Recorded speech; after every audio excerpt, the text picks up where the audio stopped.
अस्सलाम वालेकुम व्यूअर्स। आज के इस लेक्चर में हम अनसर्टेनिटी के बारे में पढ़ेंगे कि what is uncertainty and what is the difference between uncertainty and error. तो अनसर्टेनिटी को हम डिफरेंट वे से डिफाइन कर सकते हैं।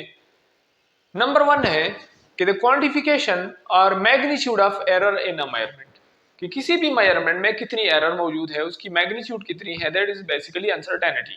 इसी तरह हम इसको ऐसे भी डिफाइन कर सकते हैं कि the range of all possible errors from negative to positive, कि किसी भी मेजरमेंट में पॉजिटिव से लेकर नेगेटिव तक उसकी कितनी वैल्यू हो सकती है, उसके दरमियान कितने all possible range of error मौजूद है, उसको हम अनसर्टेनिटी कहते हैं।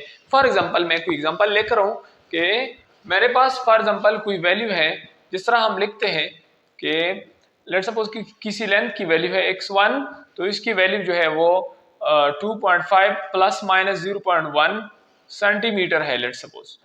तो ये जो प्लस माइनस हम लिखते हैं, इसका मतलब ये है कि ये जो लेंथ है इसकी वैल्यू इतनी भी हो सकती है -0.1, और तो ये कितनी 2.5 से 0.1 माइनस करें तो 2.4 सेंटीमीटर, और इसके साथ अगर हम इसको ऐड कर दें तो इसकी वैल्यू इतनी भी हो सकती है कि 2.5 प्लस 0.1, तो ये 2.6। तो अब ये जो वैल्यू आती है हमारे पास, ये रेंज है। तो ये जो रेंज है, जिस वजह से ये रेंज आती है, दैट रीजन या that error is known as uncertainty. वो अनसर्टेनिटी है कि वो हमें पॉसिबल रेंज बता दे कि यहां से हमारी वैल्यू जो है कहां तक जा सकती है, मिनिमम कितनी होगी, मैक्सिमम कितनी, in between this minimum and maximum, that is called uncertainty. इसके अलावा नंबर थर्ड डिफिनेशन है कि the error arises due to, ये कुछ स्टेप्स मैंने लिखे हुए हैं कि वो एरर जो natural imperfections of an experimenter की वजह से हो, उसको अनसर्टेनिटी कहते हैं। यानी अगर एक्सपेरिमेंटर है, उसका कोई फॉर एग्जांपल वो रीडिंग सही नहीं ले सकता, नेचुरल इम्परफेक्शंस है उसकी, ठीक है, या वो नहीं समझ पा रहा, तो वो जो एरर उसकी वजह से आता है, दैट इज कॉल्ड अनसर्टेनिटी। इसी तरह लिमिटेशंस ऑफ द इंस्ट्रूमेंट, तो लिमिटेशंस ऑफ द इंस्ट्रूमेंट का मतलब है उसकी लीस्ट काउंट। कोई भी इंस्ट्रूमेंट अगर आप लोग ले लें, तो वो इंस्ट्रूमेंट आपको लीस्ट काउंट तक जो है आपको सही रीडिंग दे सकता है, उससे कम नहीं दे सकता। अगर आप लीस्ट काउंट, उसकी जो लीस्ट काउंट है उससे कम आप मेजर करेंगे उसी इंस्ट्रूमेंट को यूज करते हुए, तो आप उससे एक्यूरेट या correct value, precise accurate value नहीं ले सकते। जैसा कि अगर मैं लिख लूं कि अगर मीटर रूल है, उसका लीस्ट काउंट 1 मिलीमीटर है, तो 1 मिलीमीटर से अगर लेस हो तो हम मीटर रूल से उसको मेजर नहीं कर सकते। तो that error which arises due to the least count या limitations of the instrument, that is called uncertainty। इसी तरह नंबर थर्ड अब इसका है कि सडन इन्वायरमेंटल चेंजेस। अगर इन्वायरमेंट में कोई यकदम चेंजेस आ जाए, सडनली इन्वायरमेंट में कोई प्रेशर में, टेम्परेचर वगैरह में चेंजेस आ जाए, तो उसकी वजह से जो एरर हमारे रीडिंग में आ जाए, that error is known as uncertainty. अब नेक्स्ट है डिफिनीशन के the unremovable error in a reading. अब ये बहुत इंपॉर्टेंट है कि रीडिंग के अंदर अनरिमूवेबल या नॉन रिमूवेबल एरर क्या होते हैं।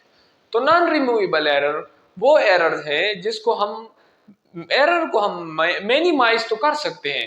फॉर एग्जांपल हम एक्सपेरिमेंटर में अगर कोई फॉल्ट है, वो उसकी नेचुरल इम्परफेक्शन है, तो हम एक्सपेरिमेंटर को चेंज कर लेते हैं, किसी और एक्सपर्ट को ले आते हैं, तो वो एरर को हम रिड्यूस कर सकते हैं। इसी तरह हम अगर अपरेटस है, उसकी लिमिटेशंस है, अगर उसकी लीस्ट काउंट ज्यादा है, तो हम ऐसे अपरेटस को यूज करेंगे जिसका लीस्ट काउंट कम हो, तो वो हम कम रिड्यूस कर सकते हैं एरर।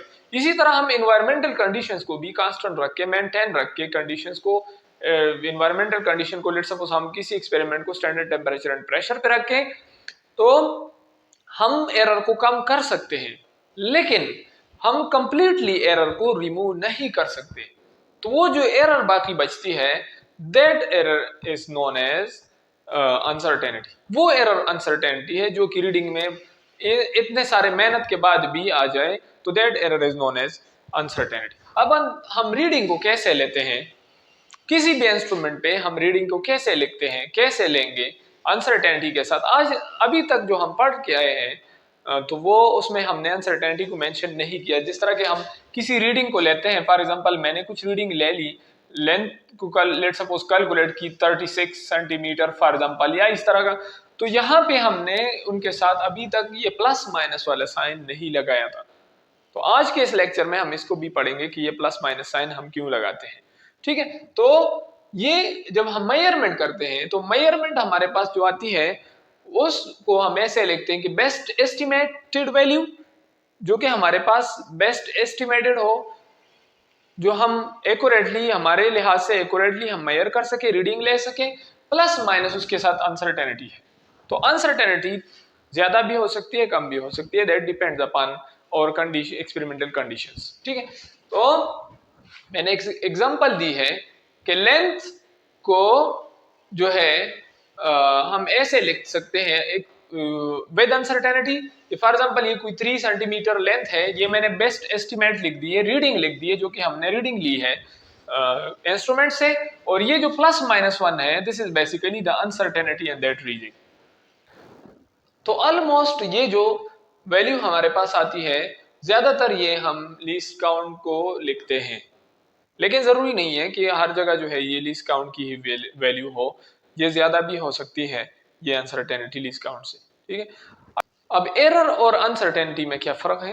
तो एरर, अनसर्टेनिटी भी एक टाइप ऑफ एरर है, लेकिन ये वो एरर है जो हम रिमूव नहीं कर सकते, कम कर सकते हैं, लेकिन बिल्कुल 100% इसको रिमूव नहीं कर सकते। That error is known as uncertainty. अब आते हैं जरा अनसर्टेनिटी के टाइप्स की तरफ। तो अनसर्टेनिटी के दो टाइप्स हैं, एक को एब्सोल्यूट अनसर्टेनिटी कहा जाता है और दूसरे को रिलेटिव या परसेंटेज अनसर्टेनिटी कहा जाता है। तो एब्सोल्यूट अनसर्टेनिटी की तरफ आते हैं। What is absolute uncertainty? Absolute uncertainty को डेल्टा से डिनोट किया जाता है, दिस इज कॉल्ड डेल्टा, इस लफ्ज को डेल्टा कहा जाता है। और इसको ऐसे डिफाइन करते हैं कि ये जो अनसर्टेनिटी है, it has the same unit as that of the quantity. जो क्वांटिटी हमारे पास है, फॉर एग्जांपल हमने लेंथ मेजर की है, मीटर में की है, सेंटीमीटर में, तो जो अनसर्टेनिटी है उसकी जो यूनिट है वो भी हम वही यूनिट लेंगे जो हमने रीडिंग की ली है। ठीक है, इसके अलावा ये mostly in most cases it is equal to the least count of the instrument. ज्यादातर हम ये जो एब्सोल्यूट अनसर्टेनिटी है इसको हम least count of the instrument consider करते हैं। फॉर एग्जांपल हमारे पास कोई हम मीटर रूल यूज करते हैं, अगर हम मीटर रूल यूज करते हैं तो उसकी जो लीस्ट काउंट है वो 1 मिलीमीटर है। तो अगर हम इसमें से इस पे अगर कोई रीडिंग ले लें मीटर रूल पे, तो हम उसकी अनसर्टेनिटी जो है, एब्सोल्यूट अनसर्टेनिटी, वो हम कंसिडर करेंगे प्लस माइनस 1 मिलीमीटर। इसी तरह अगर आप लोग किसी और इंस्ट्रूमेंट पे, वर्नियर कैलिपर्स पे अगर आप लोग लेते हैं, वर्नियर कैलिपर्स पे रीडिंग लेते हैं, तो वो 0.01 मिलीमीटर है, तो वो उसकी जो अनसर्टेनिटी है वो बराबर होती है प्लस माइनस 0.01 मिलीमीटर के, जो एब्सोल्यूट अनसर्टेनिटी है। अब दूसरी जो टाइप है अनसर्टेनिटी के, वो रिलेटिव या परसेंटेज अनसर्टेनिटी है, उसकी तरफ आते हैं। ये यूनिटलेस क्वांटिटी है, इसी तरह इसको हम डिनोट करते हैं एप्सिलॉन से, और ये जब हम लिखते हैं रीडिंग के अंदर तो हम परसेंटेज में लिखेंगे। फॉर एग्जाम्पल मैं कोई एग्जाम्पल ले रहा हूं, फॉर एग्जाम्पल उसी एग्जाम्पल को अगर आप लोग सॉल्व करें, मैं वही लेंथ दोबारा ले रहा हूं कि वो लेंथ है 3 प्लस माइनस 0.1 सेंटीमीटर। अब यहां अगर हम परसेंटेज अनसर्टेनिटी फाइंड करना चाहते हैं तो हम उसके लिए फार्मूला है कि epsilon in percentage that will be equal to absolute uncertainty divide by reading और my best estimated value. Reading, जो रीडिंग हमने ली है, मल्टीप्लाइड बाय 100%।